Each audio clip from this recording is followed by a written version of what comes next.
નમસ્કાર મિત્રો અને વડીલો, તમારું બધાનું ગુજરાતી સ્ટોરી ચેનલમાં સ્વાગત કરું છું.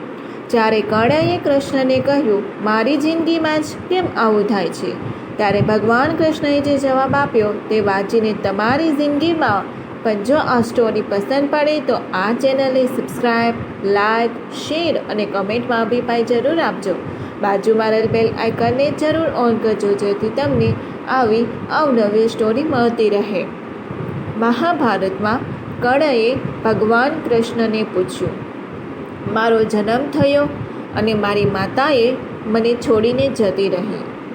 શું મારો આવી રીતે જન્મ થયો એમાં મારી કોઈ ભૂલ છે? મને પ્રાણ આચાર્ય પાસેથી શિક્ષા પ્રાપ્ત ન થઈ, કારણ કે મને ક્ષત્રિય નહોતો માનવામાં આવ્યો.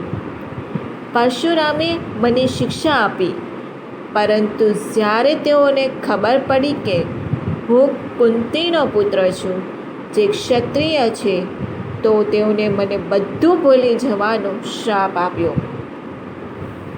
મારું તીર અકસ્માતે એક ગાયને વાગ્યું તો તેના માલિકે મને શ્રાપ આપ્યો, જેમાં મારો કોઈ જ વાંક પણ હતો નહીં.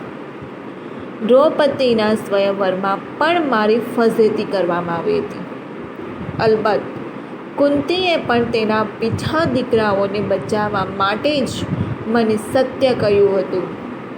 મને જે કંઈ મળ્યું હતું તે બધું દુર્યોધનના દાનથી મળ્યું હતું, તો હું તેની બાજુમાં રહું એમાં હું કઈ રીતે ખોટો છું? આ બધું ભગવાન કૃષ્ણએ સાંભળ્યું અને તેનો જવાબ આપતા કહ્યું, કર્ણ, મારો જન્મ જેલમાં થયો હતો. હું હજી તો જન્મ લઉં તે પહેલાં જ મારું મૃત્યુ જાણે રાહ જોઈ રહ્યું હતું. મારા જન્મ થયાની રાત્રે જ મને જન્મ આપનાર માતા પિતાથી હું અલગ થઈ ગયો હતો. તારો ઉછેર તો નાનપણથી જ તલવારના અવાજ, રથ, ઘોડાઓ તેમજ તીર કાંટાઓ સાથે થયો હતો, અને મને તો હું હલનચલન કરતો થયો તે પહેલાં જ માત્ર ગાયનો ગોબર વગેરે અને મારા પ્રાણ લેવાના ઘણા પ્રયાસોનો સામનો કરવો પડ્યો હતો. મને કોઈ જાતની શિક્ષા મળી હતી નહીં, ત્યાં સુધી કે બધા લોકોની સમસ્યાનું કારણ હું છું તેવું પણ અને લોકોના મોઢે સાંભળ્યું હતું.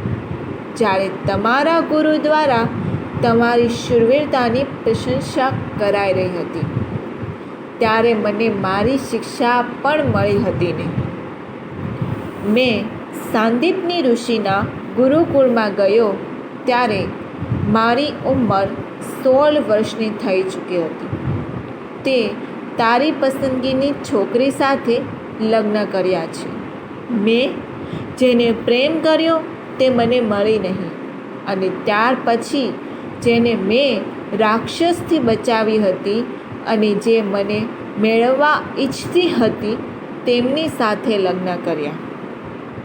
મેં મારા લોકોને જરાસંઘથી બચાવવા માટે દૂર લઈ ગયો હતો, ત્યારે મને જ ભાગવા માટે કાયર કહેવામાં આવ્યો હતો. જો દુર્યોધન યુદ્ધ જીતી જશે તો તને તો ખૂબ જ વખાણ મળશે, પરંતુ જો ધર્મરાજ યુદ્ધ જીતી જશે તો મને શું મળશે? માત્ર ને માત્ર યુદ્ધ અને તેની સંબંધિત સમસ્યાઓ માટે મને જવાબદાર કરવામાં આવશે.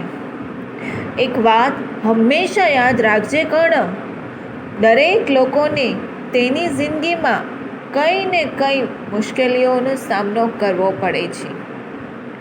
જિંદગી કોઈ પણ લોકો માટે સુંદર, સ્વચ્છ અને સરળ છે જ નહીં, પરંતુ જે સાચું છે, જે ધર્મ છે, તે તારા મગજને ખબર છે.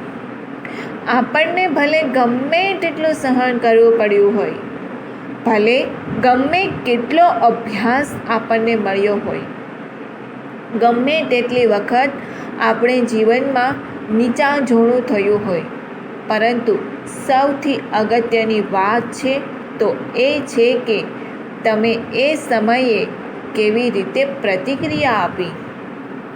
જિંદગી તમારી સાથે અનફેર થાય તો એ તમને લાયસન્સ નથી આપી દેતી કે તમે ખરાબ રસ્તા પર ચાલવા લાગો. હંમેશા યાદ રાખો કે જિંદગીના અમુક ક્ષણમાં જિંદગી કઠિન હોઈ શકે છે, પરંતુ આપણી મંઝિલ સુધી પહોંચવા માટે શૂઝ કામ નથી લાગતા. આપણે શૂઝ પહેરીને લીધેલા પગલાં કામ લાગે છે.